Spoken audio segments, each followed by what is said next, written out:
All right. Thank you so much for agreeing to do the event with us. So let's dive right in, if that's okay. I'm going to take a photograph just so I can tell John that he can stop having a heart attack. Right, fire away. Okay. Oh, that's the wrong tab open, Lucy. That's your assignment.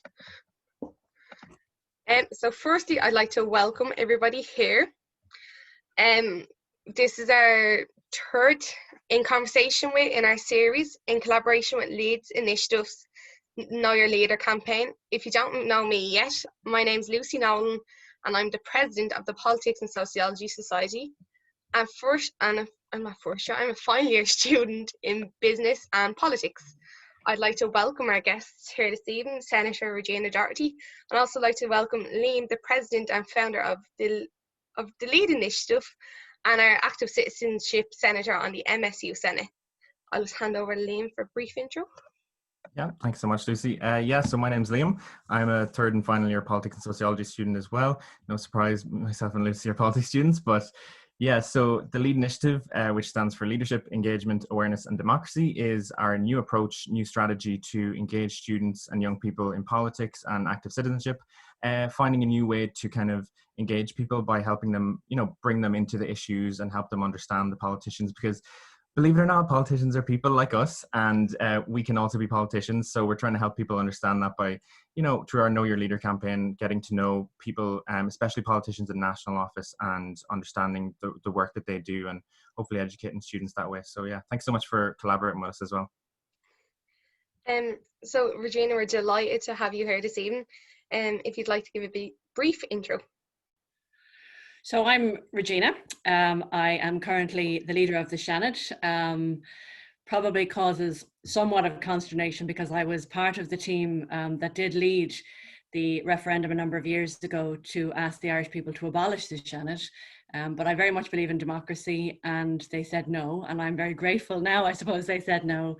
But there is a lot of work to be done in the L.E.A.D. From a reform perspective. It doesn't seem to have momentum, even though overwhelmingly the Irish people did say that they wanted to keep it and to reform it.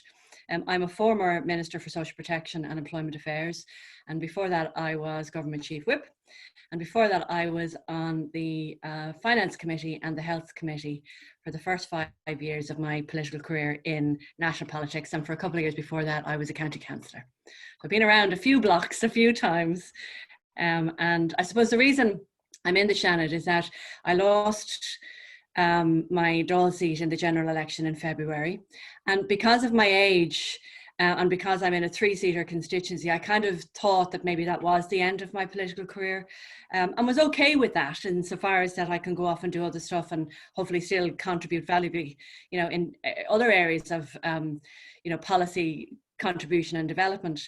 But then COVID took place, and I think not only did everybody's world change over the last 10 months, but mine definitely did. And we went and were working 15, 16, 17 hours a day during the first couple of months of the pandemic to try and establish services for the hundreds of thousands of people that were losing their jobs, hopefully temporarily. And it made me realize that I love doing what I do and I didn't really want to give it up. And so that's how I ended up in the L.E.A.D. I went and I asked the Taoiseach, our party leader, would he consider me if he did have positions, and here I am. So anyway, I'm delighted to be here, and I love the L.E.A.D programme. I really, really do. It's a huge credit to both of you, because I do think there are people in Ireland who don't think we're human, and that do think you can call us anything and say anything to us, and it doesn't hurt or it doesn't matter, and it does. And so I think these are really great opportunities to show you that we are normal and human, and we do bleed, we cut our finger, and all that kind of stuff. Yeah, no, definitely. I can't take any credit for L.E.A.D. That's Liam. Oh, definitely. I'm only the volunteers coordinator this year. It's a really important thing too. Can I ask a confirmation? So you're not lizard people, just to confirm? No, definitely not green. No, not on the inside anyway. We'll dive straight in with the question. So, firstly, how did you get into politics, and why did you join Fine Gael specifically?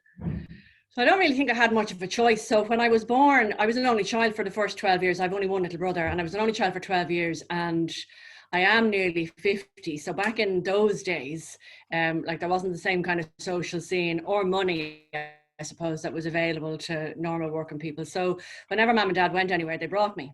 And nearly everywhere they went had something to do with politics. My dad was involved in Fine Gael because his mother was involved in Fine Gael in North County Dublin with a guy called Eamon Rooney. And then there was 2 TDs after Eamon Rooney that mum and dad would have been heavily involved in. And they set up a branch in Ballymun, which is where we were living at the time. And they came and asked my mum would she run the elections in 1979. So for me, that was my first kind of memory of electioneering, and the European and the local elections run at the same time. And she was on the ticket with the now famous Nora Owen, who went on to be our Minister for Justice in Fine Gael and our deputy leader. So kind of, it didn't have a choice. But then when I got to being, you know, an older teenager and going to college myself, you kind of question, you know, do I believe what they believe, or do I just believe it because that's what was in our house and stuff like that? So I did look around at the time, and I would have looked at the Labour Party, because I think I probably, lots of people in Fine Gael call themselves centre or centre right. I think I'm probably centre leaning towards the left. And I kind of hope that showed when I was in the Department of Social Protection, which I asked for. And there haven't been very many Fine Gael ministers for social protection, probably because of the fact that we are a centre right party. But I did question, but I did stay where I was, and I did join Young Fine Gael and stayed there for many years. But at that stage was never, like, it wouldn't have even entered my head that I was going to grow up and be a TD or a councillor. Like, that just didn't, TDs were fellas, you know, it wasn't, in those days, it wasn't something that was even considered or normal, you know, so.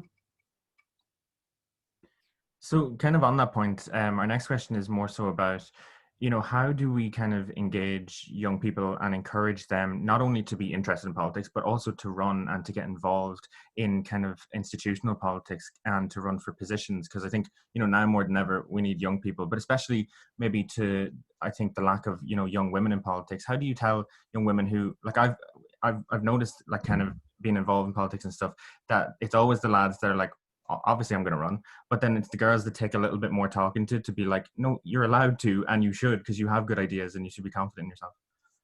So there's a difference, whether we like it or not, and we don't like it, right? So, but there is a difference in confidence levels between men and women. And when I got elected in 2011, college and university political groupings used to ask us to come and talk to them, and most of them were Fine Gaelers, in fairness, because I was a Fine Gael TD. And I always noticed that when you'd be sitting in a group of maybe 15 or 20 people, the people who spoke the first were always the fellas. The people who spoke the second, the third were always the fellas. And the girls nearly had to say kind of, excuse me and sorry if I'm asking you a stupid question towards the end. There's no such thing as stupid questions. And so what we need to recognize is that there is a confidence gap between men and women, and we need to fix that. And that's not something that's going to happen overnight. But how you be what you want to be is that you have to be able to see it. And the only way we're going to get proper corrective action is having gender quotas. And it's not just in politics, it's in STEM, it's in education, it's in medicine, it's in every walk of life. It's in nursing, it's in primary school teaching, to the negative of the other way around. I think we should have quotas on the basis of representation. And I really believe, and this isn't true just of men and women, it's also true of minority organisations and parts of our society. If you don't have somebody's voice at the table, well, then their concerns are not going to be addressed to the fullest extent in the laws and the policies that we make. And I think we need to see more people in Irish political leadership show that and not be afraid. And yes, it does mean that we're going to have to displace men who are already at the table for the next couple of years to make that corrective action. But I'm sorry, and I was going to say I'm sorry, and then I was going to say I don't apologise for it. I really don't think we should apologise for it, because at the end of the day, women nearly have to beg for every single small step that is positive to provide an equality of opportunity in this country.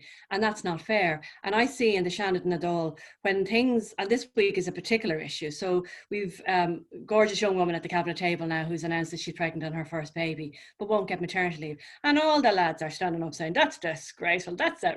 When are we going to do something about it? Why haven't we done something about it already? Why is it disgraceful? You know, even something as silly as period poverty.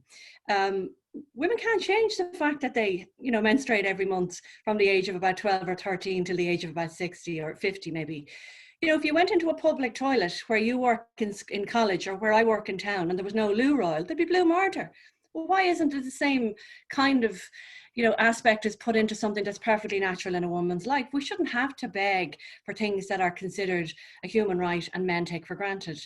And these are only tiny things, but we could talk about all of the disparities for probably hours.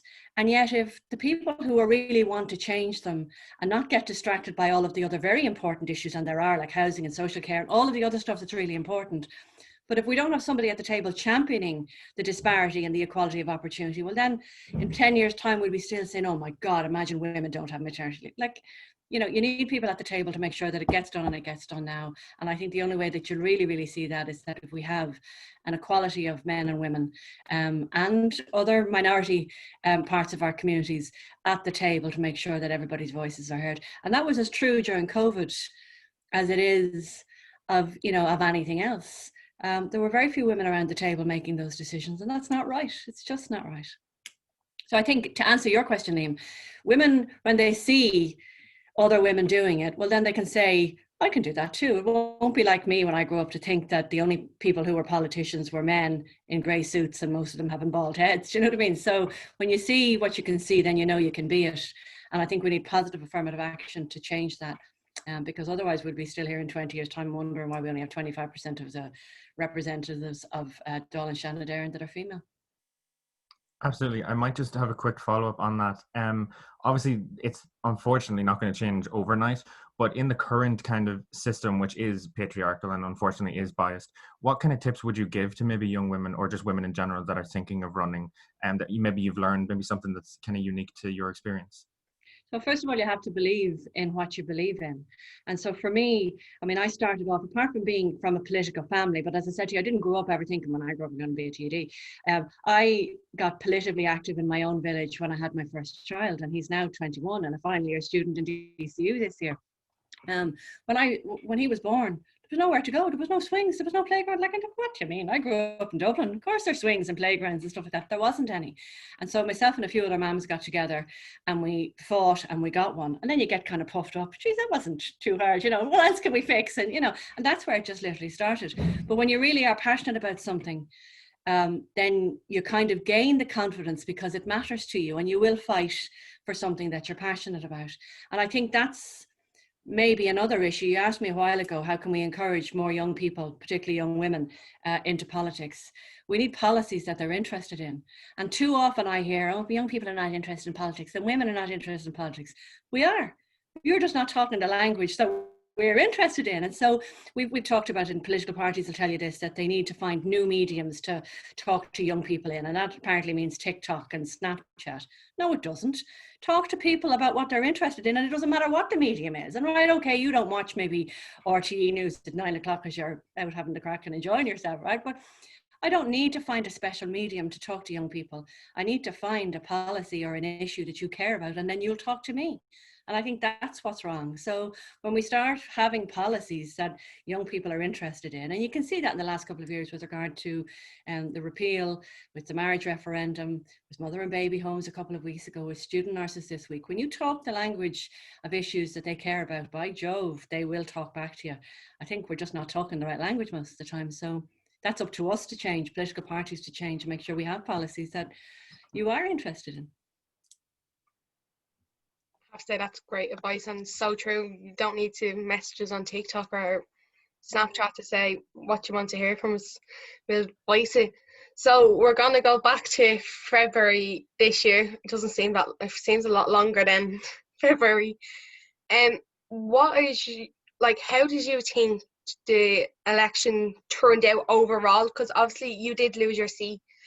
And how did that impact you as a family? Because you did mention you have children around the same age as us. Yeah. So I had 4 votes in my house this year for the first time. So at least I was guaranteed a 4 votes. The election was difficult. So I kind of knew, like, I didn't cry buckets the day I lost my seat because I kind of knew. You still, like, you don't go into any election knowing you're going to lose because you wouldn't do it. I would have pulled out. So you're still, like, I'm an eternal optimist, and you keep your fingers crossed and hope that, you know, the next box will be grand for you and stuff. And it wasn't. And so, like, I was sad. That sounds a bit naff, right? I was sad because I do love the job that I do, and I did love the job that I did. but I also was a realist and accepting that I am the second Fine Gaeler in a 3-seat constituency, and with the Irish political climate as it is at the moment, you know, the days of political parties dominating and having 2 seats, not in 3-seaters, in 5-seaters are probably, you know, long and well gone. And so I really did kind of know that, you know, like Helen is absolutely embedded her father beforehand in politics in me. I was the blow-in. I was the second seat when Shane and I got elected first. And even though Helen got elected after me, I was still the second Fine Gaeler because she's, you know, the native. And so I took the decision to say, right, look, come here, I'm nearly 50. I'll be 50 next January. 15 years before I retire, I'll go off and do something else. Because if you leave it much later, then I'll be an old fart and nobody would want to employ anyway. So I was okay with that decision and made peace with it. Cleaned the office out for a couple of weeks afterwards and gutted it. Was ruthless, like didn't keep anything sentimental or anything, and gutted and got rid of everything. And I actually joined, I started doing a micro-credential course in DCU about 3 weeks after the election. And literally, I started that micro-credential course on the Monday, and on the Friday, I got the phone call to say, you need to come in. We need to put you on a COVID cabinet. We had set up a committee to specifically look at COVID. The first victims, patients' awfulness had started. The modelling numbers that were given to us were the scariest thing that I had ever seen in my life, and so thankful that they didn't come through, but that's what we were preparing for. And so on that Friday, I started devising an illness benefit package, because the one that we had wasn't going to be enough to make sure that people who had to isolate or people who were presented with, you know, potentially being sick, I didn't think it was enough for them to stay at home, and we needed them to stay at home and we needed to isolate. So that was the 9th of March.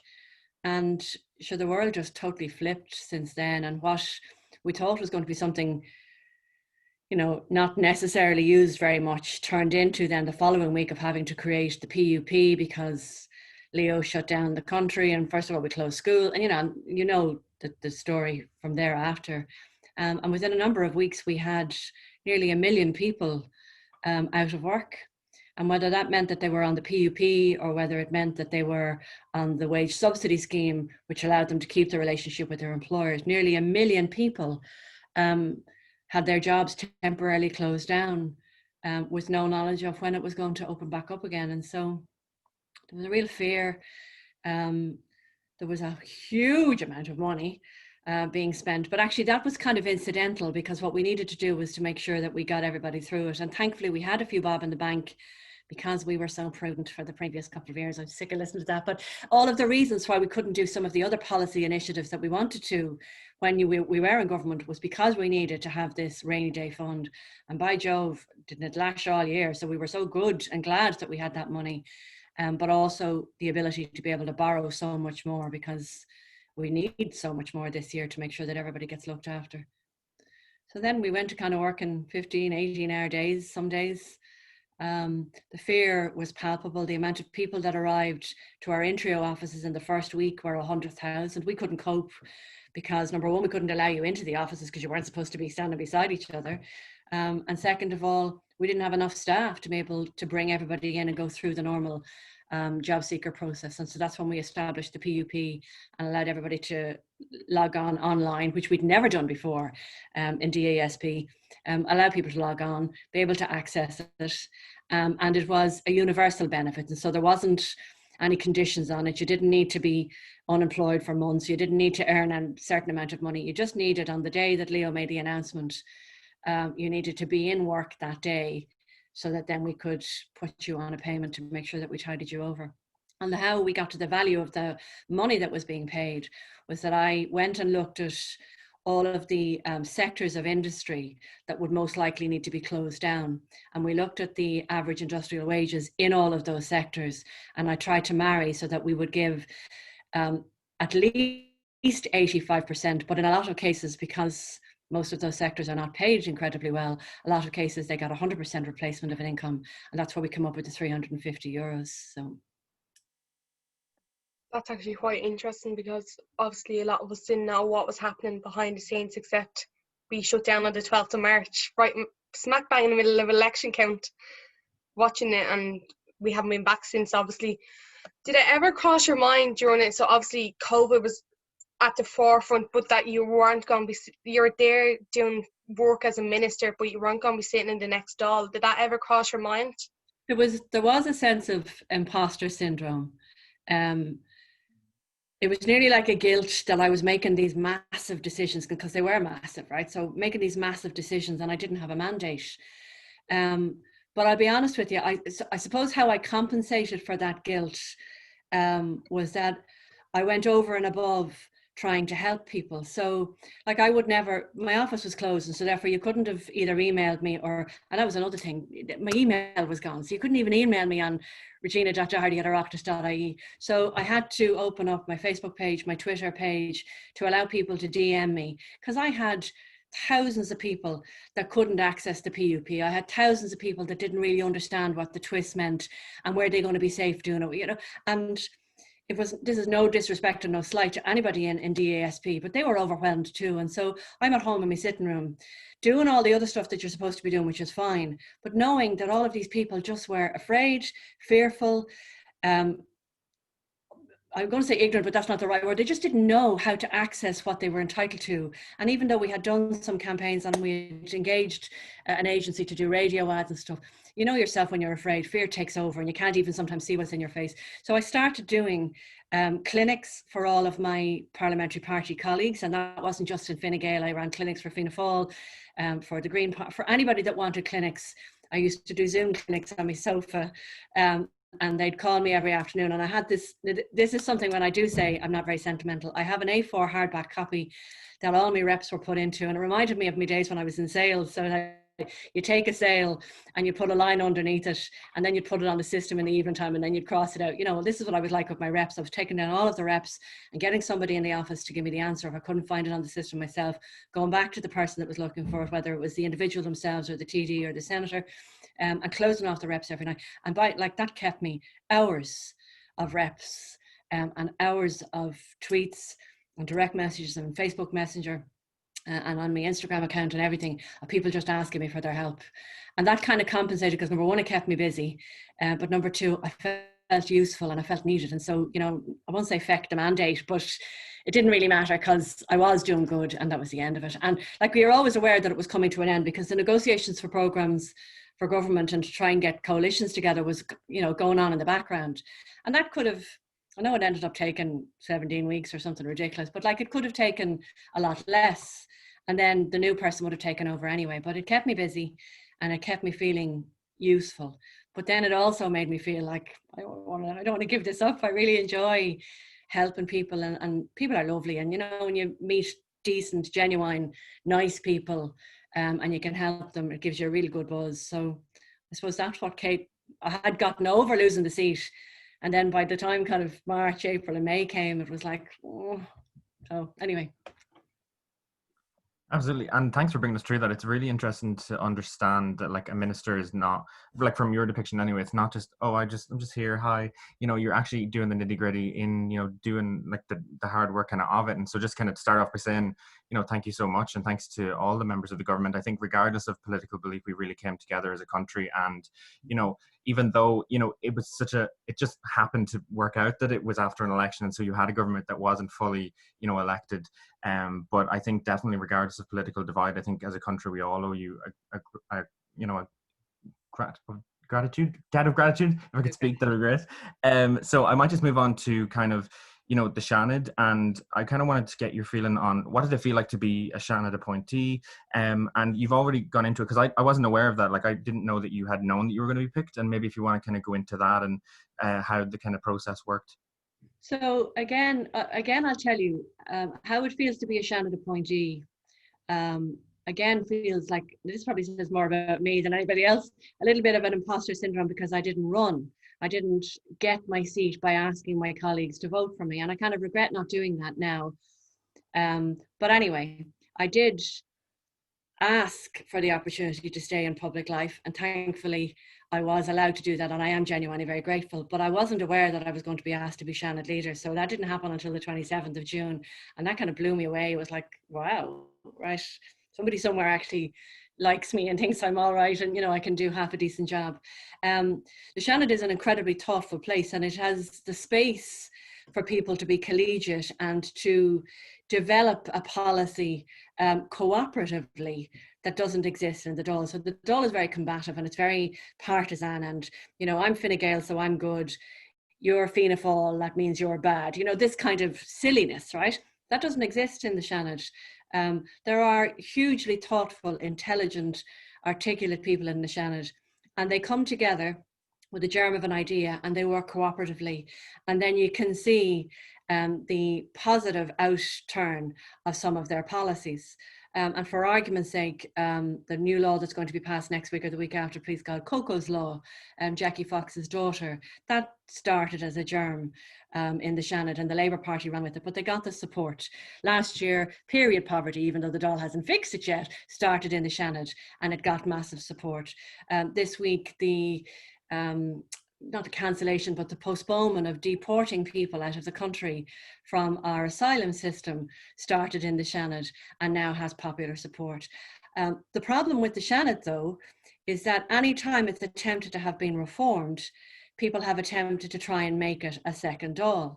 And so I think that's an awful pity, because the Seanad is distinctly and uniquely different to the Dáil, and I don't think we should try and make it the same as the Dáil, except just smaller. I think we should celebrate the uniqueness and the difference and the separation of function between the Dáil and the Seanad, and to actually really allow the Seanad to be representative of the sections of society that it was founded and formed to do, but also to have, a real significant input into not just Irish legislation, which we do obviously as the second house or the first house, but European legislation that most of the time gets passed in Ireland by a statutory instrument. And you or I, all the normal people in the country, don't know it's happened until you feel the ill effects of it. And then you think, here, how the hell did that happen? So there's a huge role for us to play. It's just not the role that anybody that's tried to ever reform it has tried to make it. They've always tried to make it more like a second Dáil. And I don't think there's a need for a second Dáil, but there definitely is a need for a distinct and uniquely different perspective to people in Dáil Éireann, and I'd love to see that happening. Now, myself and Mark Daly, the current Cathaoirleach, are working on initiatives so that we can have sectoral type debates with the panels that are enshrined in Seanad Éireann, but also to get access and to get the resources to be able to scrutinise European legislation as much as it should be, as opposed to what normally happens is that the European legislation and the directives come from Europe to a government department, get left sitting there for months until the week before it's supposed to be imposed, and then everybody goes, oh Jesus, and then and then we rush something through. There's no need to do that. We're sitting here, we're available to work, we want the work, and it is distinctly different to what the Dáil does, and we have the space and the time to do it. And so I think we will see the reform, but not necessarily the reform maybe that yourself and Lucy have heard of, because all everybody ever talks about is wanting to make the Seanad exactly the same as the Dáil, except smaller. So.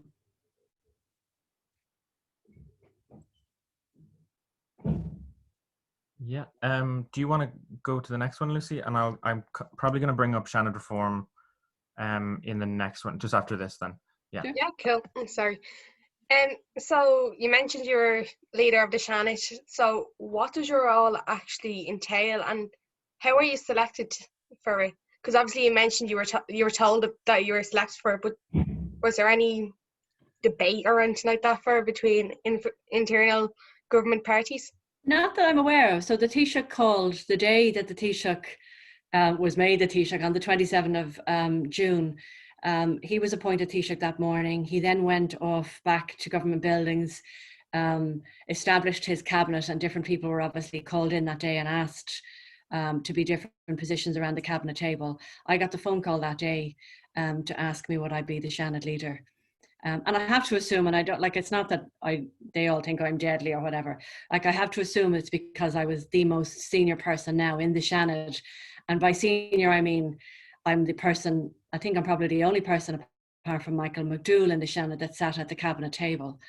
Everybody else would have either been a Minister of State or a TD, or a first-time senator or a second-time senator. So I have to assume it's because of that. But what the Seanad leader does, is I am the government's representative in the Seanad. And so therefore, number one, I've responsibility for passing all of the legislation the government gives me through the houses. So it's my job to schedule the business and to make sure that the business gets through and gets passed, and then either gets sent on to the president, or if we start and initiate the legislation, then it gets sent to the L.E.A.D. But I'm also responsible for our team to make sure that they get as much briefings as they need to from government departments. And so I liaise. I am the man, woman in the Seanad that's responsible for being the bridge from the Taoiseach's department and all of the other departments with all of our senators. And so that's what I do. I schedule the weekly business. I lead out every day and do something that's called Leaders' Questions. It's very similar in format to what Micheál Martin would do on a Tuesday and a Wednesday, and what Leo Varadkar would do on a Thursday, except I stand up, and instead of just having 4 or 5 people ask me questions, we do it for an hour and a half, and as many people as want can stand up and ask questions. But it's never adversarial. It's always, I need to find, like, even issues that are thorny. Sometimes you find people from the government benches absolutely agreeing with the person who's brought up the issue, and we're all nearly thinking, yeah, that's desperate, let's fix it. And so it's much more collegiate. The atmosphere is much more about finding resolutions and solving problems, as opposed to saying it's your fault. No, it's not. It's my, so we don't engage in that. And so I'll get up and I'll respond to all of the queries that are asked of the day. Lots of times I won't have the answer, so I'll tell people that I'll go off and find out the answer and come back to them, and then I'll either write to them, or we schedule a debate on it and get the minister in so that the minister can hear their views. And that's just the way we run the business. And I do have a deputy leader in the Seanad, Lisa Chambers, ex-Fianna Fáil TD, current senator from Mayo, gorgeous woman, and who also had a baby this year and didn't get maternity leave, and nobody peeped about it. But she does the Seanad leaders on a Thursday. So we sit on a Tuesday, Wednesday and Thursday. At the moment, we're also sitting on Mondays and Fridays because we can't vote in the Seanad at the moment because of the voting distance restrictions. And so when we need to vote on legislation, we have to go to the Dáil on a Monday and a Friday, or on a Wednesday if their guys are over in the convention centre. But we manage, and we get the business passed. And again, it's a lovely atmosphere, but there is more work that we could be doing. And I suppose that stems back to the Seanad Reform Programme. Yeah, absolutely. It's interesting because I can see similarities between, this role and your role as Chief Whip, which is kind of interesting, but also kind of a question on how it's going to work with obviously the transition within the government. Obviously Taoiseachs are going to swap. Will the leaders swap? Will you swap? Yeah. Lisa? So Lisa will take over in January 2023. So I am the leader for the half, and she will be the leader for the other half, and I'll become the deputy leader. But actually, we both, I didn't really know Lisa very well, other than a memory of her absolutely roasting me in a debate in the IIEA a number of years ago, because she was, and I don't even think she was elected at the time. I think she was just on her way up the ladder, if you know what I mean. She was a county councillor from Mayo, and she tore strips off me at the debate one day, and it's funny you don't forget that, but I didn't really know her. And now, God, she's formidable and she's remarkable and she's incredibly smart. So we work as a team. And so there's days, it isn't a case of that I'm the leader, she's the deputy leader. So I'll say we're equal.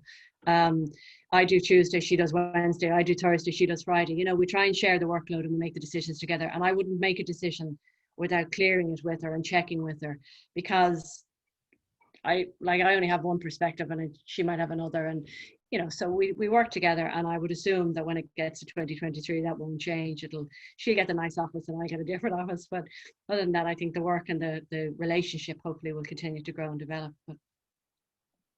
Might that be 2 female leaders for the Seanad? I'm just thinking for the next 4 years. Yeah. And we actually have Lisa on next week with us as well. So it'll be interesting to see as her role as deputy leader as well. But I was just thinking that whole conversation, I was like, that's 2 females. Yeah, but it's weird because you look at there have been loads of other female leaders. Mary O'Rourke was the last female leader only 3 Seanads ago. It really is a different place. And I know the female representation in the Dáil at the moment is only 25%, and it's 40% in the Seanad. But the reason it's 40% in the Seanad is because I think the Taoiseach had 11 nominees and 10 of us were women. So if we didn't have the 10, Jesus, there wasn't one Fine Gael lady elected through the election of the Shannon elections. And so, like, this is nonsense. And it's, I don't want to have girl seats and boy seats. And I do know we obviously all have to compete on our merits and on our abilities. But until you realize just how unbalanced it actually is, we do need to have some positive affirmation and some positive direction to make sure that we do balance it out. And then maybe like with a sunset clause or something, and then, you know, once everybody gets used to the fact that the girls are here and we're not leaving, you know, it might fix itself. But I saw a real trite tweet yesterday by a gentleman who said that, oh, it wasn't a tweet, sorry, it was a letter, I think, in the Irish Times that said, if women wanted to sort out our problem, then women just need to vote for women. Well, people don't vote for girls or boys. People vote for policies or personalities, and again, if you haven't, incumbents always have a much better chance of being re-elected because you know me and you know who I am and you know what I stand for, or you knew me father, or, you know, whatever. Whereas this new person that rocks up doesn't have the finances, doesn't have the resources, and certainly doesn't have the mindset of the voters that the more established people will. So you'll always have, you know, barriers, and those barriers need to be cleared away just till we get some semblance of a better balance. And it mightn't be 50%, right, but there's definitely have to be a better balance. And I think the next election will, assuming the next election isn't until 2024, that's when you're going to see hair and spit flying, because the 30% quotas have to go to 40%. And the only way political parties will reach that 40% is if we take fellas who are already either on the ticket or who are already elected off the ticket. And there'll be blue blackbirds, like there'll be murder. But it has to happen. Absolutely. It's just interesting though, because it's so kind of undemocratic. All these kind of restricting people from getting involved is the last thing you'd want. You want everyone involved from all different types of backgrounds. So on that kind of point of democracy comes back to kind of Seanad reform. And I think you have a very unique perspective as someone who would have, you know, fought to get rid of the Seanad and is now the Seanad leader. And you've clearly kind of thought through that in your role and from what you've been saying.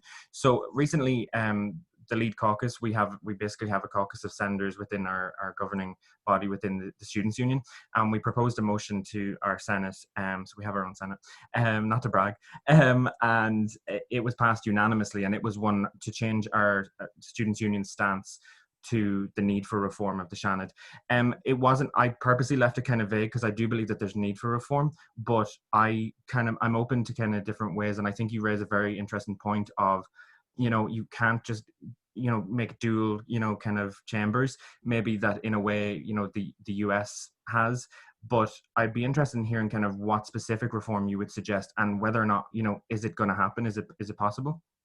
Well, I'm certainly going to try. And the fact that I have support from other key influencers, I think, is a positive step, right? So one of the first things I think that needs to happen is, under the Constitution, our function, for want of a better word, is to be the second chamber, the second pair of eyes to scrutinise legislation. And we do that. But it's distinctly different insofar as that the Dáil is the representative body that holds government to account. And so it's the Dáil that ministers are accountable to and responsible to. So if something, you know, people want to question you or ask you specifics about policy or legislation, that can only happen in the Dáil. And although we do invite ministers into the Seanad to answer questions, they do it not out of any compulsion to do it or any law to do it. They do it just out of collegiate respect. But if they turned around tomorrow and said, no, we're not coming in for a debate on housing, there isn't actually anything that we could do about it. And so they are generous with their time, and they do allow us to have those debates. But again, sometimes that's only seen as being topical to an issue that's going on in the Dáil for us to get our piece of the pie. Now, our views are certainly, I think, valid and valuable and should be heard. But we have this chamber that's based on panels of representatives of groups of Irish society and Irish life. And we somewhat ignore them. And I think that's an awful pity. And I was a member of the first Constitutional Convention back in 2011. And that was hugely valuable and enormously enjoyable because we involved normal people in the decision-making process. And I think we should have sectoral debates based on our panels and bring Irish people in to talk to us about what kind of change that they would like to see in Irish society from those sectoral groups. And so you've got arts, or you've got culture, or you've got the educational panel, or we've got the labour panel. And from those discussions, we could potentially create our own legislation to improve labour law, improve employment conditions for argument's sake, or to improve access and equality to education. Third level funding, for argument's sake, is not something that should be just the confines and the controls of the Department of Higher Education. We should have a public forum where people's views can be shared and teased out. And it's not to be critical or to dismiss, but you might have an idea that nobody else has heard before. And I think that germ should be heard in a public forum so that we can tease it out. And if it's got merit, then develop it. And so we're going to start these sectoral debates and interactions with the public. Either we'll be entirely ignored, or people will genuinely see value in them. And I think the second thing that we're really, really going to try and do is the volume of legislation that gets passed in the European Union that doesn't even get noticed in Ireland is something that we definitely should start. And so I'll give you an example of something that I'm particularly excited about. So Margarita Vestager, I have a bit of a girl crush on her. She's absolutely fabulous. She's our commission for the digital economy, and she is competent and smart and funny, and you could just listen to her. She's a whole package. She's just absolutely fabulous. Now I know she had the whole Apple tax thing and maybe isn't as popular in government as she should be, but I think she's great. And she is publishing next week 2 pieces of legislation: the Digital Markets Act and the Digital Services Act. The Digital Markets Act is going to ensure that major IT platforms, the Googles, the Amazons, all act impartially and don't put out other businesses, that there's a fair and level playing competition in the new virtual world, which doesn't exist today. And that's great, and it just means that business will be fair. The other one is the one I'm more interested in, and she's introducing the Digital Services Act, which means the likes of Facebook, TikTok, WhatsApp, Snapchat, Instagram, all of those platforms that we all enjoy for both social purposes and for business purposes will be responsible for the content that's on them. And so no longer can Facebook say, if somebody said Regina Doherty is, they can't say that they're not responsible, that they're only the platform. They will be responsible for minding and managing that platform and partially responsible for the content that's in it. If I decide, that Liam Cosgrove said something about me and I didn't like it, I'm going to take you to task. Not only am I going to take you to task, I'm going to take the medium who allowed you to say what you said about me. Now, obviously, it can't be true. If you say something that's true, then that's fine. You know what I mean? I might like it, but it's still fine. It has to be negative, derogatory, harassment, bullying, all of the things that we all say we don't want in the social media world. She's going to make them responsible for it. And I have to tell you, I think she has guts and determination to make sure that it's happening, and that Europe will be the lead in this, because you can see the stuff that's going on in America at the moment, and it seems like they've been talking about this antitrust stuff for donkey's years and nothing ever happens. And we can't allow people to self-regulate in a world that is so powerful, particularly when we see they're not really self-regulating, and particularly in businesses when they are using their platform and their size and their ability to be able to look after themselves and squeeze out other competitors. It's not on. So I think you'll see the Shannon talking about that, but I would like to get the resources for us to be able to talk about all of the other legislation that's coming from Europe, to make sure that Irish people can feel that connection, both from a positive perspective, but also to stop a long time Irish politicians, and maybe it's true for other European politicians, we blame the bad stuff. Oh, that's not us, that's Europe. Like when the frogs were being saved in the west of Ireland and it had an impact on something else, or I don't know if you recall, the raised bogs a couple of years ago weren't allowed be harvested anymore. We blame all of these things on Europe, as opposed to saying, actually,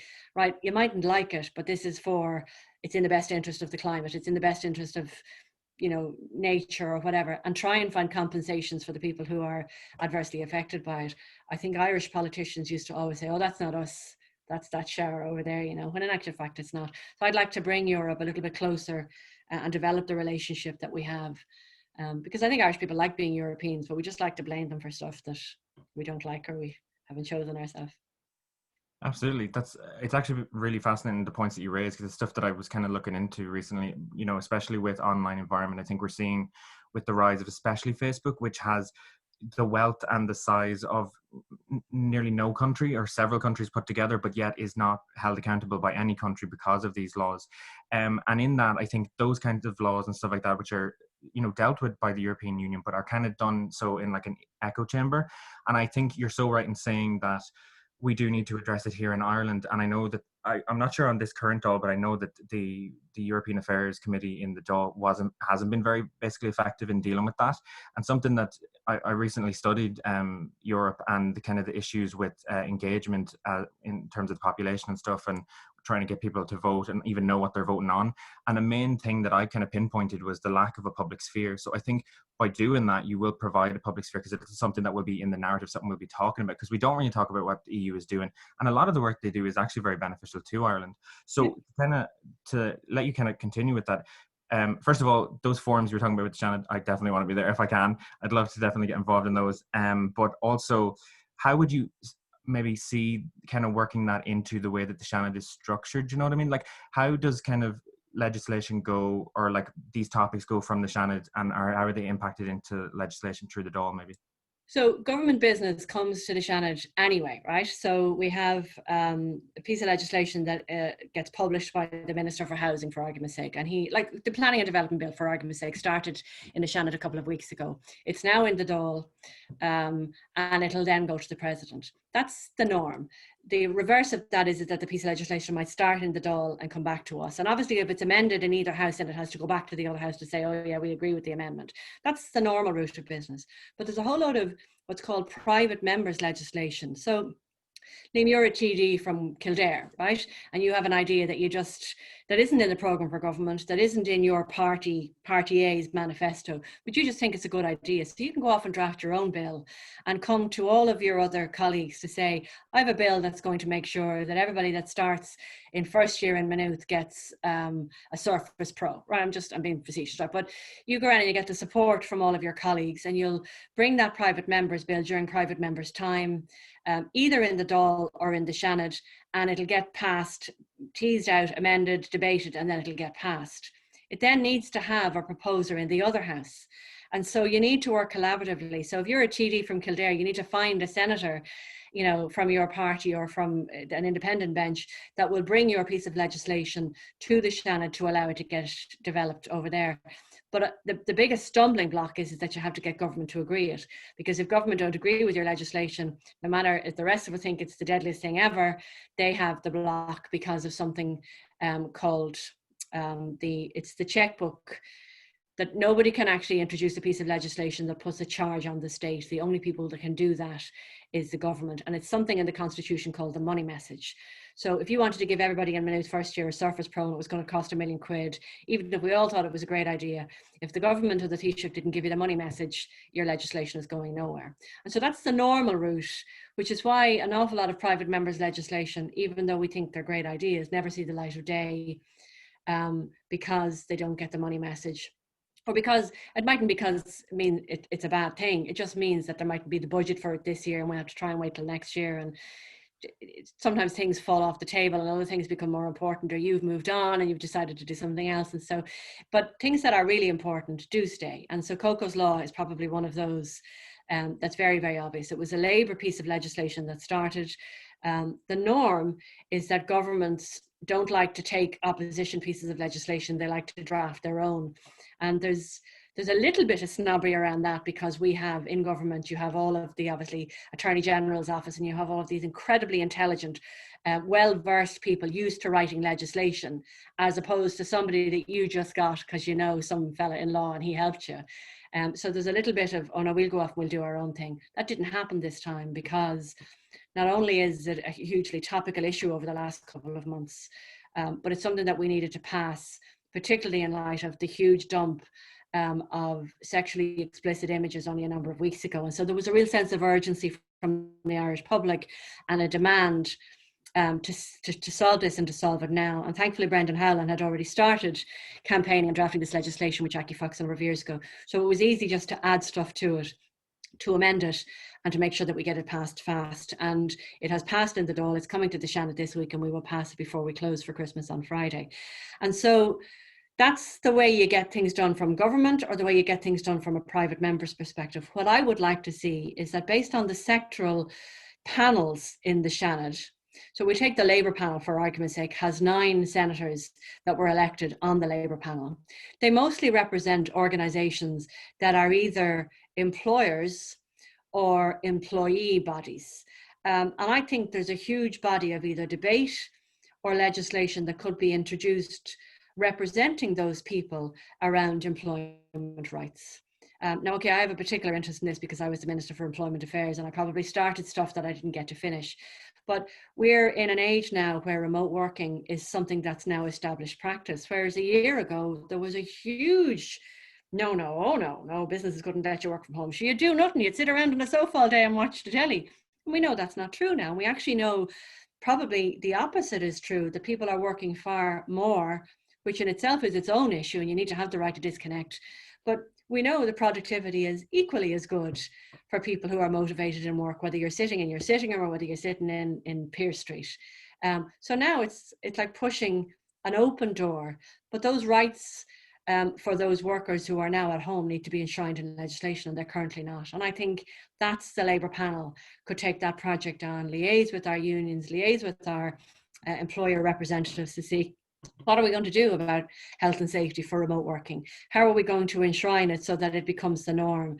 And also make sure that the health and safety of the employees, the right to disconnect, the right to not be abused and be expected to be taking phone calls or emails at 7, 8, 9, 10, 11 o'clock at night. You know, all of that could be teased out during panel debates over a couple of months, and then let's draft legislation that would fix some of the issues that have arisen. We have an arts and cultural panel. You know how much the arts have suffered over the last couple of months. Let's bring them in, let's talk to them. Sometimes the biggest issue with representative bodies is that they don't feel anybody is listening to them. We have the space and the time and the thoughtful politicians to be able to listen to people, to hear the things that they'd like to see change. Now, if it can't be done and you're asking for something that's impossible, well, then at least the space is there to tease it out, and so you can see why it is impossible. But you're not just getting a letter back from either a department or a minister who's busy doing their own stuff that's in the programme for government. You'll have the space and the time. And I would like for us to see across the agricultural panel, across the university panels, have these debates involving the organisations and the general public, so that we can produce legislation as a body collectively, and then that should have no issue going to the lower house, into the Dáil, to get passed to enable the change to happen. It may not work, but it's something that's never been tried before, and I think we should definitely try it. And where we can do the European scrutiny is obviously within the select committees in the Seanad for the particular department that it might be coming from. So I'm on a European Affairs Committee, and you are right, a lot of what we talk about isn't hugely falling on, you know, fodder territory, because most of the stuff that we're talking about, most Irish people are not really interested in. And so you're busy having your own life and your own worries and your own concerns. You're not busy wanting to hear us talking to representatives from the House of Lords or the House of Commons about what kind of, you know, political relationships we're going to have after Brexit, please God, deal this Sunday. But, you know, there are things that you are interested in, and there's the platform I think that we could use to share that information so that you're aware. Now, if you don't tune in, that's fine, but we'll at least impart the information and the stuff that you are interested in, you can tune into. So I think we'll see that very much in the new year. This year has been strange because we can't sit in the Seanad. We can only get access to the Dáil when the Dáil is not there, and that meant restricted or unusual hours of sittings. But I think after Christmas, we're going to what we're going to call batch voting, which means the senators will vote in 3 batches. And so we'll be back in our own home in the Seanad, and we'll be able to do as much business and explore these opportunities, hopefully in the new year. That sounds really interesting. I was just sitting there, I was like, that's deadly. It makes it like the Seanad to people are just something that is there, and it's just for charity home, as Liam called it yesterday, for all our politicians. But I think that would make it more accessible to the public, and I think a lot of people will engage with it. Our next question is back to being a woman in politics. In your personal experience, what's been the biggest I couldn't say this word last night either. Disadvantage and the biggest advantage to being a woman in Irish politics? It's probably the same thing, actually. And it isn't true of all women, and it's certainly not, the opposite is not true of men either, right? But I think we tend to have our heart on our sleeve, and we tend to get more emotionally engaged with topics than maybe some of the men do. And again, I give an example of, I'm obsessed with Coco's Laws, probably because all my children are of that particular age where I want to protect them, and some of them have been bullied very, very badly. I read the narrative yesterday where the minister met Jackie Fox yesterday and was actually brought to tears in that meeting. And I'm not sure you would have ever read that of a male minister before. And I think, and that doesn't mean that we're better or we're worse, but it just means we have a different perspective. And I think you see things slightly differently. But we are distinctly different. And laws and policies do affect us differently. And so if we're not at the table, you won't know how it's going to affect us if my input is not there. And so I think our sensitive nature can only lead to better outcomes because you know how we feel. Now, okay, and I say this sincerely, sometimes you get eyes rolled when girls start, giving and expressing their view at committee meetings. But at the end of the day, not everything is seen through the lens of a cold, calculated policy.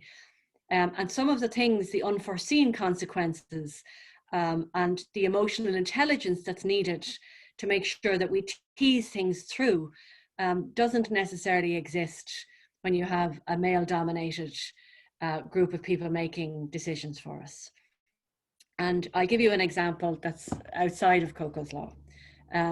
The Irish public are very, very exercised at the moment about a motion that was passed in the Dáil last week, apparently government refusing to pay student nurses a wage during their time in hospitals whilst they're training. I'm not to blame anybody, but the whole communication of where we actually are today and why we are where we are today was completely lost because there was no conversation around how we would actually address this issue. And it is an issue and it does need to be addressed. And I'll put my cards on the table is that I have a 19-year-old lady in my home who is a student nurse. And so I feel particularly strongly about this, which is why my reflections in the Senator wouldn't necessarily have maybe been in line with what the government were saying. But you don't need emotional intelligence to tell you that Irish people love our children, number one. We would cross hot coals for them and we love the bones of them. And number two, when we see an injustice being done, whether it's in a pandemic or not a pandemic, you get emotionally engaged. And people might forget what you tell them or what you were wearing or what you said, but they don't forget how you made them feel.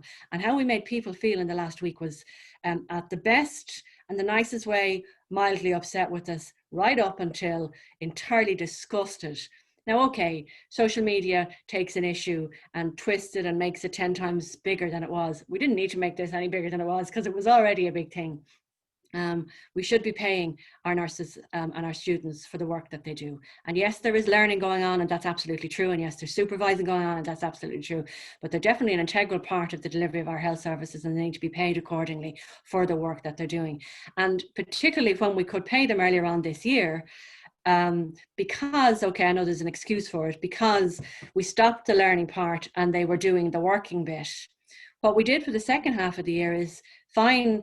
Apparently they've stopped the working part, even though we all know that's not true because what they do is work and it is valuable. The learning is back. But what we stopped them from doing was able to work in Captain America's on a Friday and a Saturday night to make sure they had money to be able to do everything else that they do, because it was causing an issue for the health and the safety and the well-being of the patients. That needed to be compensated for, and it wasn't. And so had we teased it out a little bit longer than just arriving to the Dáil on the Tuesday night and saying, no, we're not paying you, and we'll review it at some point in the future, we wouldn't probably be in the communications mess that we're in. And you saw today, the minister has rolled back to say, oh no, the review's been done now and I'll have an answer for you next week. Well, now, had we said that last week, instead of just everybody going up to vote to say, no, we're not going to recognise the work that student nurses do, then we wouldn't be in the communications mess that we are in. But what's also lost in the entire mess of the last week or 10 days is that the only reason fourth year student nurses get paid at all is because Leo Varadkar introduced it 5 years ago when he was Minister for Health. And that we do these negotiations with unions, and you haven't heard a peep out of the unions in the last week because they do know we're in negotiations with them to revise. But when you're explaining, you're losing. And when it's an emotional topic, as it was this week, no more than it was with the mother and baby homes legislation a good few weeks ago, when you're explaining, you're losing. And when you feel and hurt people on an emotional level, they don't forget. And that's why these things are so important, that somebody sits around the table to look at things with an emotional lens and not just a policy lens, and to have the intelligence to know that this is going to be an issue. So let's make sure we're extra careful with it and not just flahoolach and vote against something that you think is nothing because it's not nothing. That's a very long-winded way of telling you I think there should be more women in politics, but anyway. No, it's actually so perfect. It's where you knew our questions, because it's literally bringing me into the next question, which is about students. But I want to start off by thanking you so much for giving that explanation, because it's something that we've been asking each of the politicians, but also, you know, as students being, you know, heavily involved in the Students' Union, that was a very hot button issue. As a young person, going on social media was everywhere. I myself, you know, voiced my displeasure, because I come from a very kind of common sense thinking. I think we all kind of should when it comes to politics. When it especially comes to Irish politics, it's not, and I don't mean to go all political, but it's not Donald Trump versus, do you know what I mean? It's not, and I don't mean to kind of go and, you know, call him that, but, you know, it's not evil versus good or any of those kind of things. We're all trying to work towards the right thing.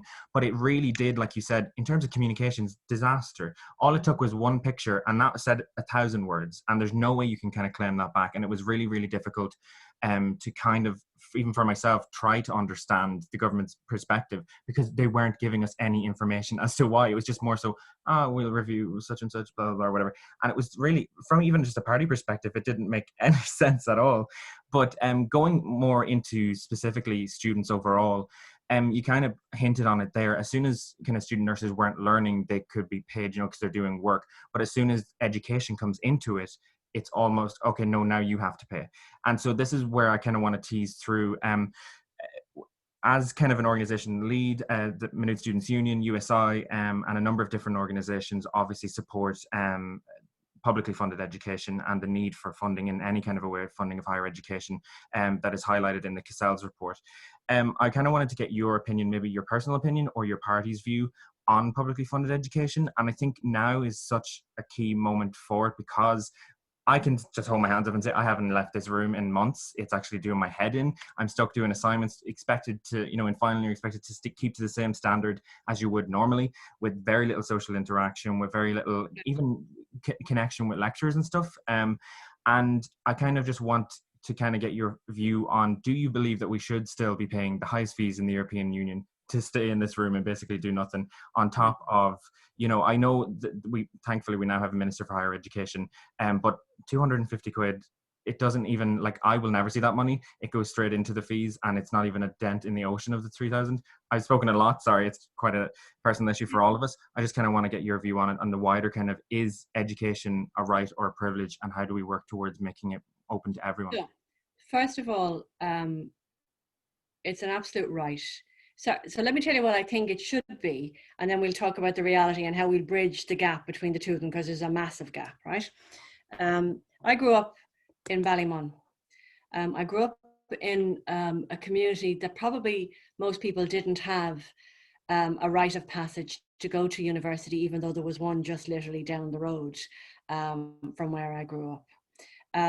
It absolutely, and you know what's really sad about that actually is that Brian McRae, who's ex-president of DCU, will tell me that the people who came into DCU through the DARE and the HARE program absolutely excelled, and a lot of the cases outperformed the fee-paying students that came in doing the same courses. And so when you get the equality of opportunity, regardless of where you come from, you develop, you're fostered, and education is an absolute leveler. So we know that when people are given the opportunity to excel, it raises everybody's boats. And it isn't a case of where you come from determines whether you're thick or whether you're brainy, even though that's the impression that you would have got from the report that was issued this week that said most of the courses have a higher propensity of well-to-do areas. I can't remember the exact language to do, but they have a higher proportion of well-to-do area students.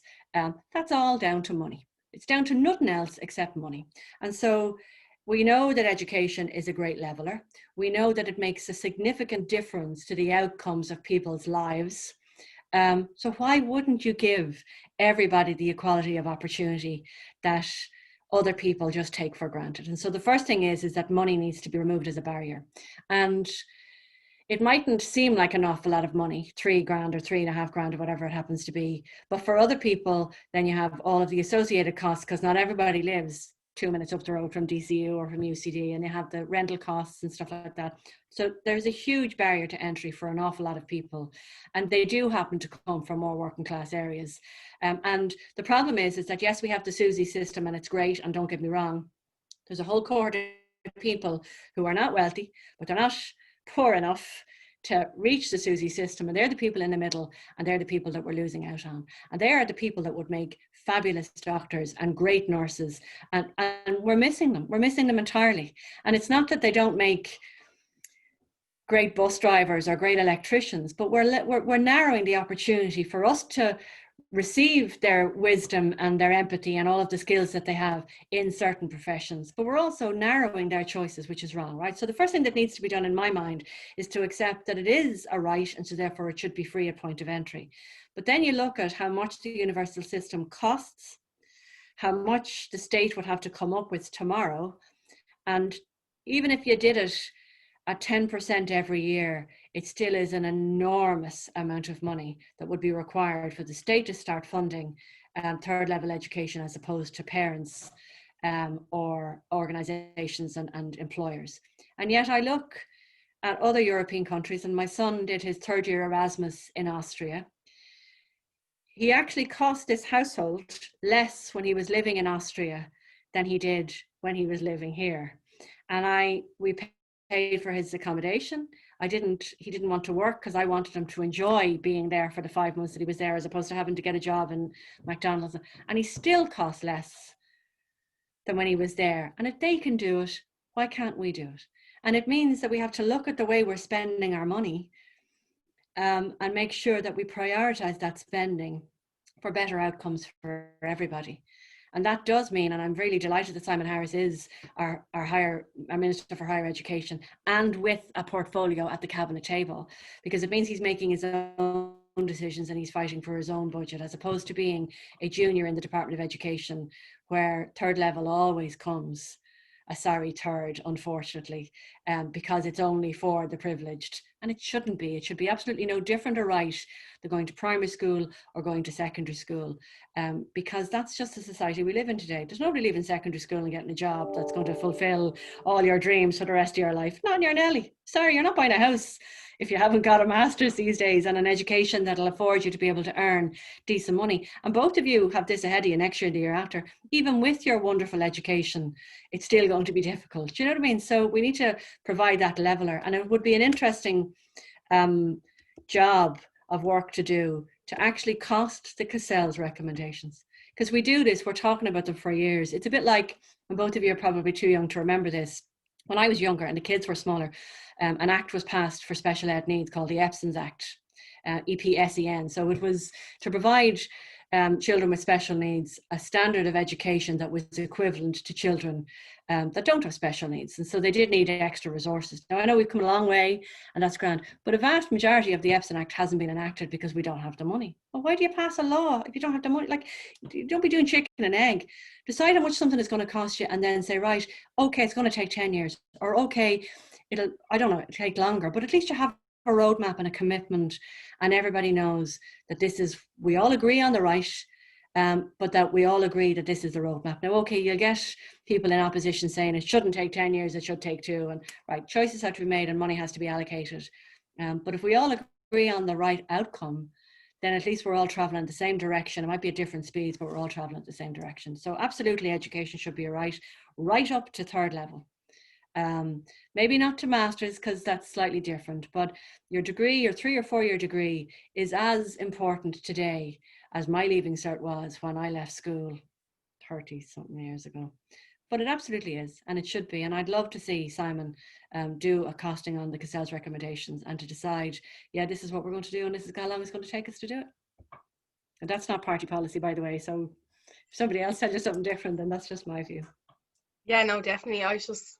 I think what you've just said, just as a party member who has quite passionate about our student fees, I'm quite shocked at what you said. Not shocked, but I'm delighted to hear it from a Fine Gael party member. But like, as a student that commutes out to Maynooth 2 hours out every day, 2 hours home, I'm one of the students in the middle that doesn't get Susie, doesn't get this. So I'm delighted to hear. Our next question actually entails the student nurses. I think Liam was going to ask that. It was, but I think you've kind of gone Yeah. into surrounding that, so we might just kind of move on slightly because it kind of answers what we were going to ask anyway. Yeah. I think you see the difference maybe from the responses that I've given you to what you might have expected.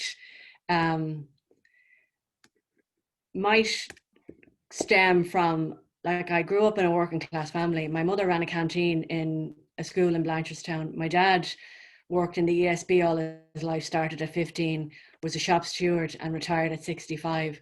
Like, I never wanted for anything, no more than my brother ever did, but they had to work really hard to give us what we had. And I don't think it should be as big a struggle for working class families to get what they want for their families as it is. And I see real struggles today, no more than there were in the 80s when you guys probably weren't even born.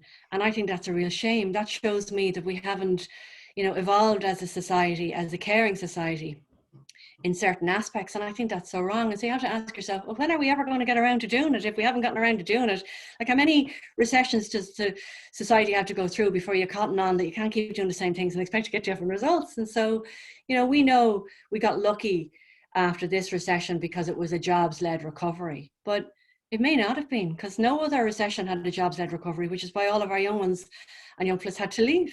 And thankfully this time, okay, they left, but they came back relatively quickly, and the influx and the return was far greater because we had the jobs. But we don't get lucky every recession. And so we do need to change not just social policy, but our educational system. And we definitely need to overhaul our health delivery system, which has gone through major changes this year. Like, not once this year have you heard anybody is waiting on a trolley in A&E. And you have to wonder yourself, why? Where are they all gone? And who were all those people last year that saw they needed to go to hospital that don't need to go to hospital this year? So, like, we need to learn from our mistakes, but we also need to make those changes far quicker than we are doing. And that's the one thing I think I find frustrating about politics, is that it takes so slow. And when you get in and you're impatient for change, you get worn down very quickly by the official government or the consistent government, because you have to work at their pace. And I'm sorry, that's wrong. Like, so when you get new people, and you should every couple of years, and they are hungry for change and have a speed and an anxiousness about them, well, then the system should change and move at their speed, not wear that enthusiasm down, so that you then start to go at the same pace as everybody else has before. Absolutely. No, I would agree, because I think a lot of even you can probably even say yourself, from being in government, that doesn't automatically mean, results. You kind of have there's the levers of the state that are already there, and they'll be there before when you come and go and stuff, and it takes longer to kind of change them. But specifically within your party, like you said, you would say things, or you would have opinions that would be different. And I think that'd be the same in most Irish political parties, but specifically for Fine Gael, do you feel that there is a forum for mentioning those and for debate around that, about maybe possibly changing the party's policies on certain areas? Yeah, and actually, and so that's the one thing I've always felt grounded and welcome within the Fine Gael party, is that there is a place for that discourse. And so now I get slapped down and told, no, your idea is rubbish, and and this is the reason it's rubbish, and that's fine if you can show me that it's rubbish and it won't work. But there's a wealth of talent in probably every political party. The trick is to make sure that the control isn't at the centre and at the top. The trick is to make sure that everybody has a valuable input. And whilst I'm only a lowly senator, my idea might be absolutely bloody fantastic. And I have a medium, whether it's either in my parliamentary party every week, my party leader, whose door is always open, thankfully, and we also have these policy labs around different threads that Richard Bruton started a couple of months ago, but that Enda Kenny had years ago when I was elected first. And we used to actually think that he started those committees to keep us busy, because there was so many of us that if we didn't have enough to do, we'd cause trouble, right? But actually they were hugely valuable, and it meant that we could learn, grow and develop our skills alongside much more experienced politicians to learn from them, but also they would hear our ideas. And I think that's hugely important, because a party that stops listening to not only its own elected members, but it's absolutely membership, whether it's from a youth organisation or the senior organisation, we're all part of the one wheel, and everybody's input has to be as important. Now, it mightn't mean that everything that you come up with gets, comes to fruition, and that's fine, but you have to be heard. And just to go back to something that you said about, do I know how difficult it is to get things passed even when you're in government? I had the privilege, I asked to be the Minister for Social Protection. I wanted to do certain things, and I asked for that department, and Leo was very good to give it to me. And the team that's in social protection, they're really great. Now, maybe that's true of all departments, but I never worked in a department. The team they were cracking. They didn't agree with everything that I wanted to do. And I didn't find this out until I was leaving, that they had this mantra, the management team had this mantra, that I'd come up with this harebrained idea that I want to do something. So say school meals, I wanted to introduce hot school meals into schools for primary schools. No, that wasn't their done thing. And they had this thing that they would challenge me 4 times. No, that's not a good idea because of this. And I'd say, yeah, but no. And then they 4 times they would challenge me to say, no, it's not a good idea. And if I kept going after the 4th time, then they'd give in and say, right, she wants to do it. We'll now have to find a way to make it happen. And I didn't know this until I was leaving. I said, Jesus, I would have kept fighting for loads of other stuff if I'd known that it was only 4 times. But they were so good to me in so many ways that once I did win, then they would pull out all the stops to make sure that what I wanted happened. And one of the biggest issues around school meals was that I wanted every kid in primary school to get a school meal. It didn't matter to me whether your mum and dad were from Ballyfermot or Rathfarnham. You shouldn't treat kids differently. And that's true, I think, of in primary school and secondary school and third level too. Kids need to be given the same opportunity. And if we think that giving a child a hot school meal during the middle of the day gives them a better experience and outcome from the educational offering that they're being provided, well, then that's as true for Ballymun as it is true for Ballsbridge. And the Department of Public Expenditure, no way. We certainly weren't given kids from Rathfarnham. And I fought. And the management team in DASP fought tooth and nail to make sure that I got what I wanted. And it wasn't easy. And the people in Deeper are incredibly persuasive at argumenting and pushing you back. But we won, and I only won because of the support of the people in the department. But I did have to fight for it 4 times before they let me in and helped me, but it worked out in the end.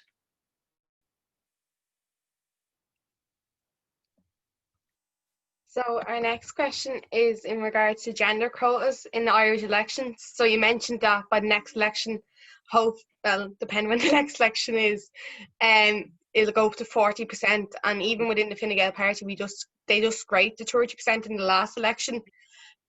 Your party colleague this week, Josepha Madigan, has highlighted the need for more supports for female politicians, including the need for maternity leave for politicians.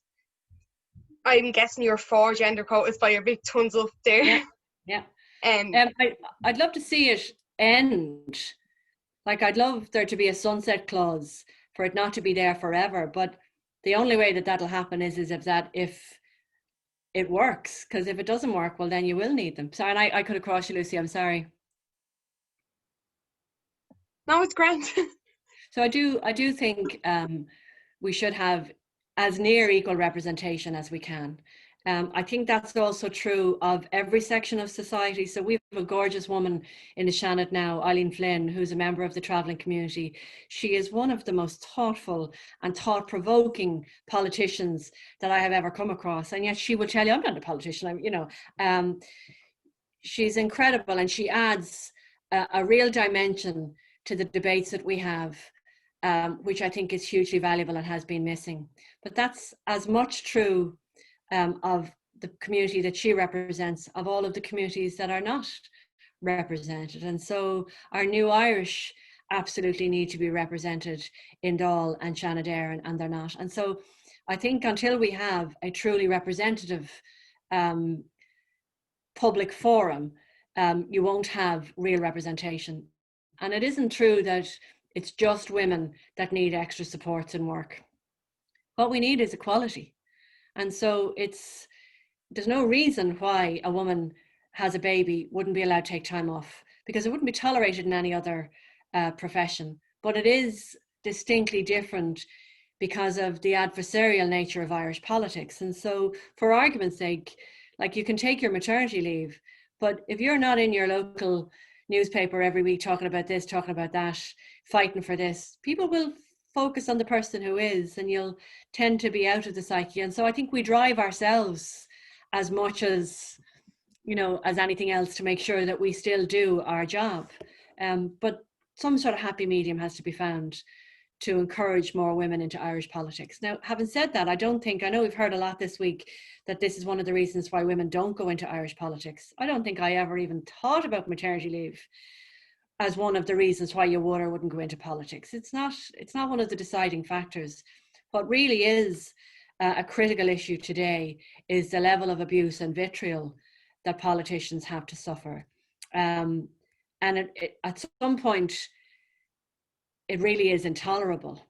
And I really do hope that that's why Margarita Vestager is successful when she brings forward her Digital Services Act, because until you actually start putting penalties that hurt these major companies in their pocket to be responsible for the content online, then you're always going to have people who can feel they can say what they like to anybody that they like. And it isn't just true of politicians. I know that loads of people get abuse online, and but it's not right, whoever you are or whatever your job is.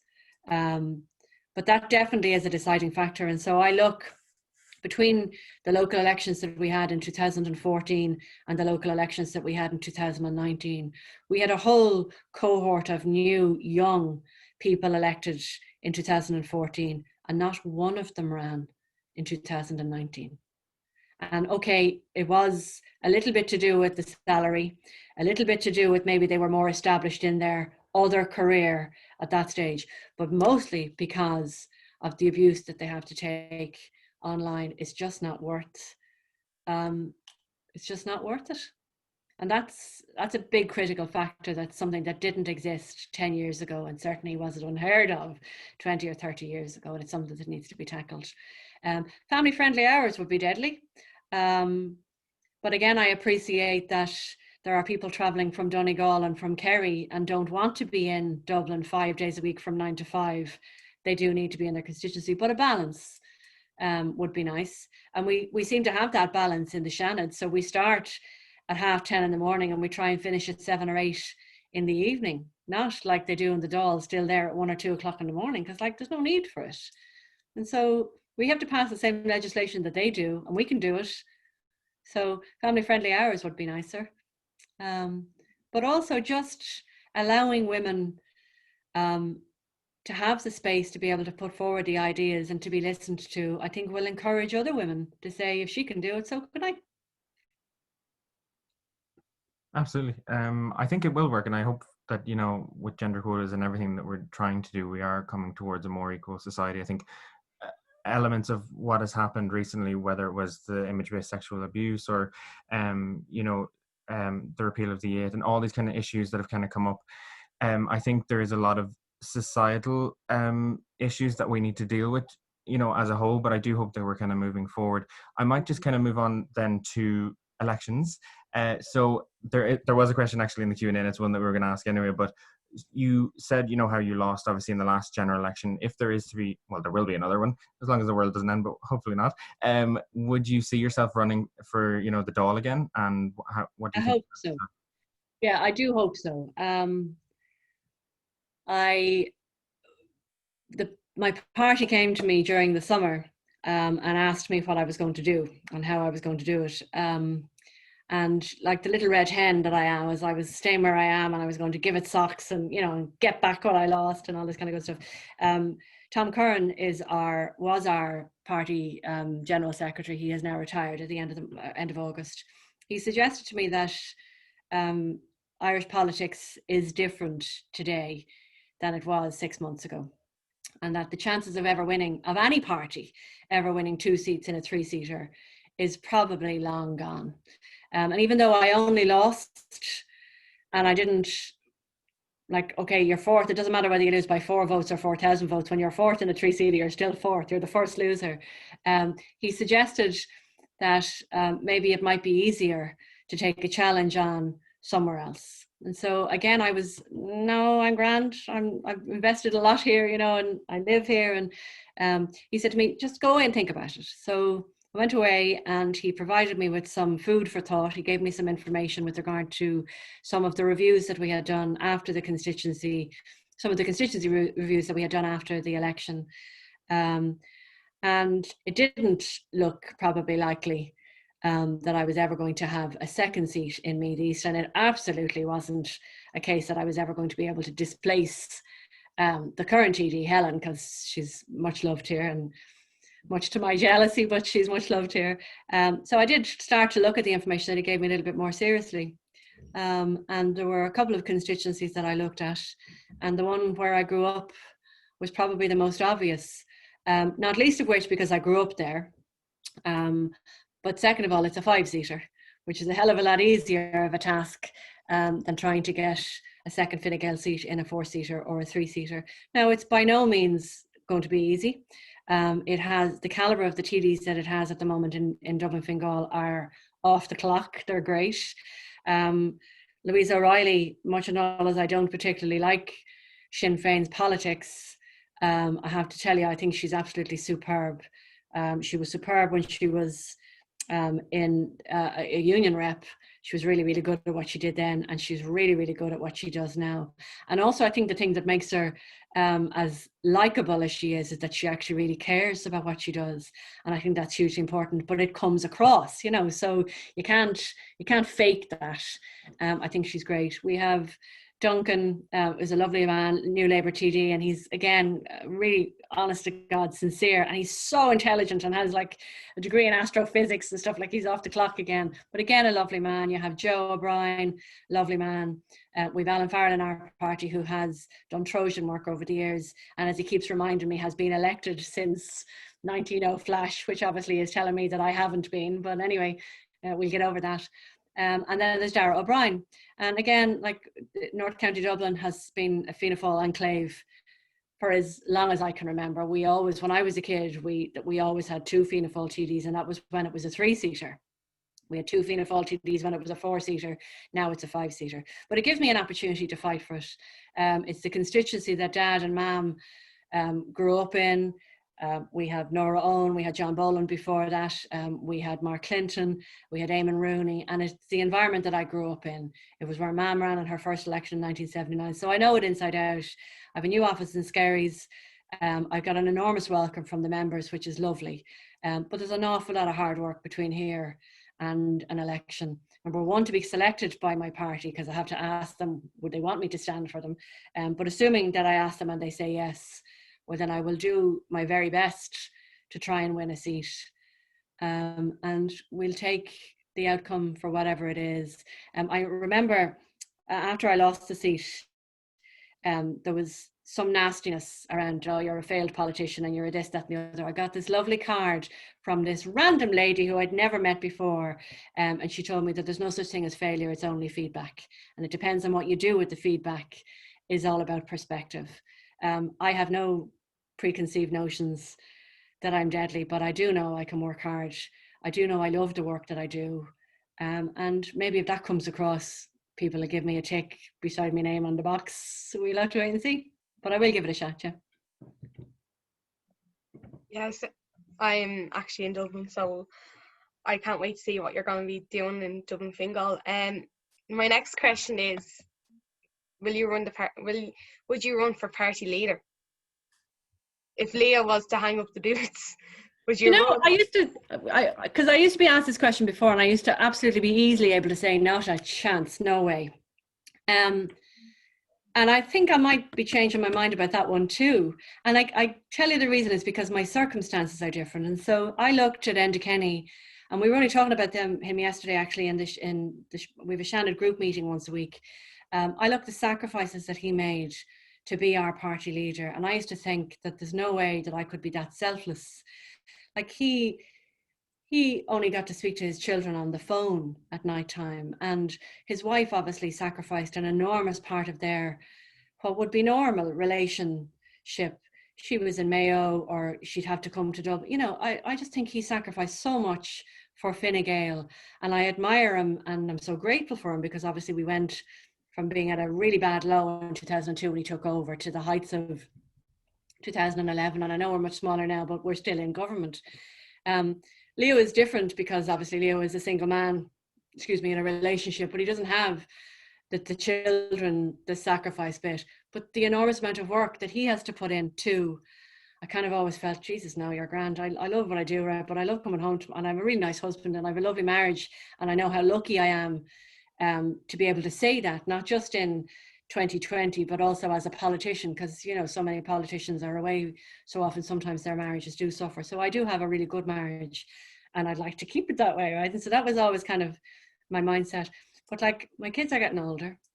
My baby is nearly 15 and doesn't need me as much as she used to, and my eldest is 21, and we've two in the middle, and maybe in a few years' time when they're all gone, and, you know, maybe I'll need a new challenge. So who knows? Never say never. It'd be great to see if you did, because I remember, I think it'd be brilliant to see a female Fine Gael leader as well. It wraps up our questions, but we have a few questions that came in. One other question we have is, when do you see the next general election being? I don't think it'll be for a while. I know when the government was formed in 2016, and it was an unusual government with independents and Fine Gael and stuff like that, everybody said it wouldn't last 5 minutes, and it ran nearly its full course, and that government chose February of this year for its election date. It could have run longer if we wanted to, and everybody said Brexit was the gel that kept us together. I'm not sure that's true, because that might have been true for the first year, because, you know, it takes a while for people to settle into a team mentality, but we genuinely did settle into a team mentality. And the Shane Rosses, and I sat beside Finian and Catherine Sapone, like we did, and Dennis Naughton was there for ages, and like we did gel as a group. And I think this group will do the same. Now, I know it's three parties and it might be slightly different, but you're sitting around with a joint common purpose around a table. You do come together and you become a team. And I do think the recovery from COVID, although we all know it can't come soon enough, the vaccine is going to take a number of months for us to get administered to enough of the population to make a difference before life can start to go back to normal. But then the ramifications of all of the borrowings have to come in place. And I think they'll stick together to try and make sure that we get through and hopefully have something like the roaring 20s that we had after the Great Depression there in Ireland and Europe. So I don't think it'll collapse anytime soon. I think there will be a commonality of purpose that we need to get Ireland, and particularly all of the people whose jobs would have been lost, into new jobs. I think that'll be the driving force for all of us. And then also something that we haven't seemed to spoken about for many months now since the election is the effect of climate change and how we actually need to manage that as a country, because that seems to have somewhat gone off the agenda publicly, and not behind the scenes obviously, but we're a little bit behind our target of getting the climate bill into the Dáil and the Seanad, and that'll be a major impetus next year. And I think we need to get that through collectively together. So look, there's always challenges. You never can foresee what the banana is going to be that might slip you up, but I do think that they will hang together as opposed to falling apart, because we have a body of work to do over the next couple of years. So I hope it probably won't be till 2024. And that's very selfish, because that gives me an opportunity to try and impress people in Fine Gael, and, you know, but anyway, we'll wait and see.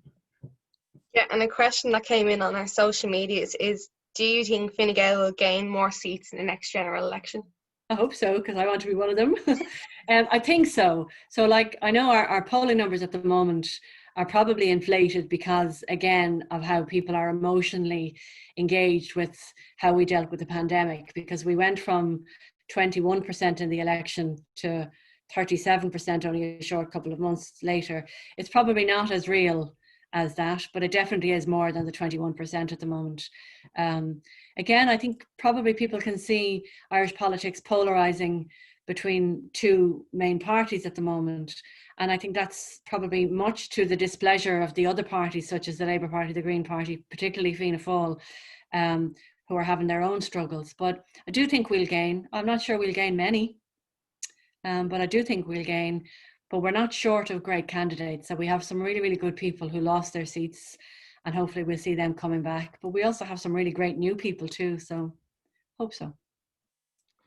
I have another kind of question, but I don't want to keep you for too long. I know you've been here for quite long, and thank you so much, because I have found it really, really interesting. But I just had one thing that I had to ask, which is, you know, you've talked about some very kind of radical proposals, things that would not be very popular probably in your party as a whole, or just people would not associate maybe with Fine Gael. So my question really is, why Fine Gael? What, like, with the radical things that you talk about, would it not make more sense? You said that you don't agree with Sinn Féin politically, but what's the reasoning for that? And if in kind of doing that, you could kind of chart out, you know, why should people choose Fine Gael over Sinn Féin if that is going to be the two major parties now? Like, what's the difference really?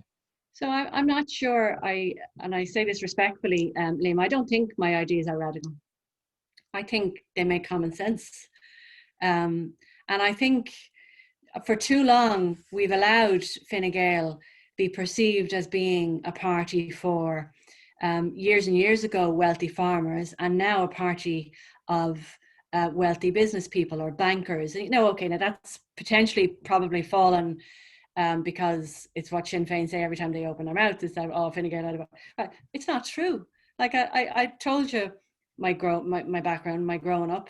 I didn't get to go to college the first time around, so I had to go as an older person, and thoroughly enjoyed it, which every one of my kids is going to college, not because they have to, and they do have to, I'm not being smart, right? But because it's such a wonderful experience, and it's a growing and learning as a person experience, just apart from your education, which is why I think it's important that everybody gets that opportunity. But I'm not the only person in Fine Gael that thinks that way. And I'm also not the only person that's come from what we will call a normal background, because I know you hear all of the time about the Fine Gaelers that come from the private schools with the plum in their mouth. But that's not true of all of us. Like, so actually, it's not true probably of most of us. And so you take me, I'll just do the North Side for a second. You've got me, you've got Alan Farrell, certainly comes from a normal working class family. You've got Noel Rock, you've Catherine Byrne that is just retired from politics. You've Colin Brophy, who's a self-employed businessman and has known major difficulties in his life over the last 10 years when businesses was tough. You've Josepha, and okay, she comes and lives in a posh area, but she's one of the most down-to-earth people that I know. I'm struggling now, and the rest of the people in Dublin. Who else have we got? We've got Leo. His dad was a GP in Blanchardstown. That doesn't make him, you know, okay, he went to a posh school, but like, I think I went to a posh school. I went to St. Mary's Holy Faith in Glasnevin, and it was deadly, you know. But we're not shaped by who our parents were. Like, I'm very lucky that I had the two parents that I had that instilled the confidence in me to be able to think that there was nothing that I couldn't do. But that was nothing to do with money.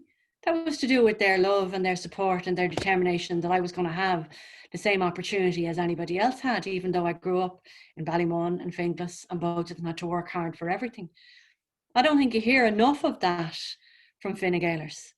Catherine Byrne worked every day of her life since she was 14, and probably got elected in one of the most difficult constituencies there is.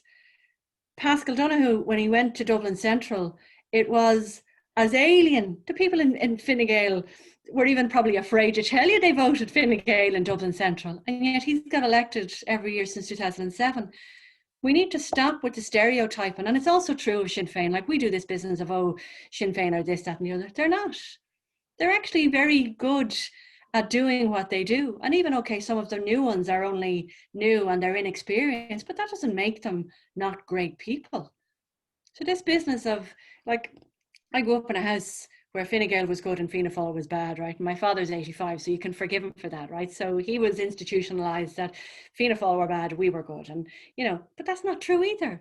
So, like, there are some incredible people in Fianna Fáil. Yeah, there's some that are not, but there are some that are not in my party too, you know. So I think if we were more driven about the reality of policies, as opposed to personality, and I say that about the party as opposed to the people, if you saw more of the personality of the people, then you'd know that the stereotypes are not true.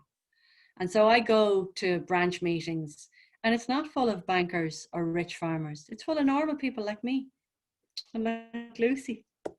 You know, okay, if we go to the posh ones, some of them have different accents than I have, but that's different as well. If I go to Mayo, they have funny accents down there too. So I think we need to see more of the personalities of the people, and then our opportunity to say, yeah, I don't think the same as the stereotyped image of the party that's put out there. I actually do believe that equality of education should be a right.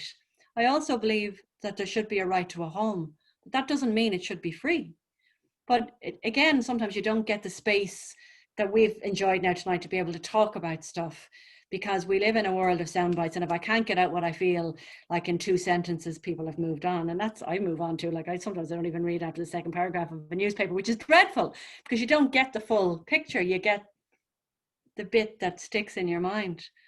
So that's why I'd have to say hats off to you guys for having not just me on tonight, but for the series that you're doing, because it gives us the freedom to be actually able to say, not only am I not a green lizard, that I do have a half decent normal personality, but that I also do care about stuff, because that's the reason you got involved in this gig in the first place. And the day you stop caring is the day to leave, which is why I'm not ready to leave just yet. So I have to echo what you've just said there, because I live where Catherine Bourne ran and was part of her campaign team. My mum was. So I know the mayhem of Dublin South Central being afraid to say you're from Fine Gael family. So I think we might wrap up now, because that was just a brilliant event. I really enjoyed it. I'd like to thank you so much for attending. And thank you to everybody that was watching. Our numbers were going up and down, but it was great to see people coming in and out. And I'll just, Liam, anything else to add? No, thank you so much. I found it really, really interesting. I hope that people will even watch it back, because I think it's a really good example of how Irish politics is not black and white, maybe like American politics or any other type. It's very much, you know, all over the place almost. So it's important to kind of to take the time to really look into it. And I don't think we, as a country, really do that. And I think we should more so. But it's only because events like you've organised allows people the space to be able to say, this is what I care about. And so thank you to both of you. But come here, both of you are final year students. The very best of luck in exams next year in what was probably a really crappy year. And I can say this because I have 2 people at home, one in one room and one in another room, and the whole house, and a husband upstairs working, and the doorbell rings and the shouting, and it's not normal and it's not fair, but it's nearly over. So the very best of luck to both of you in exams and into whatever you do. And maybe we might see you in a council or a Senator or a Dáil chamber at some point in the future. You never know.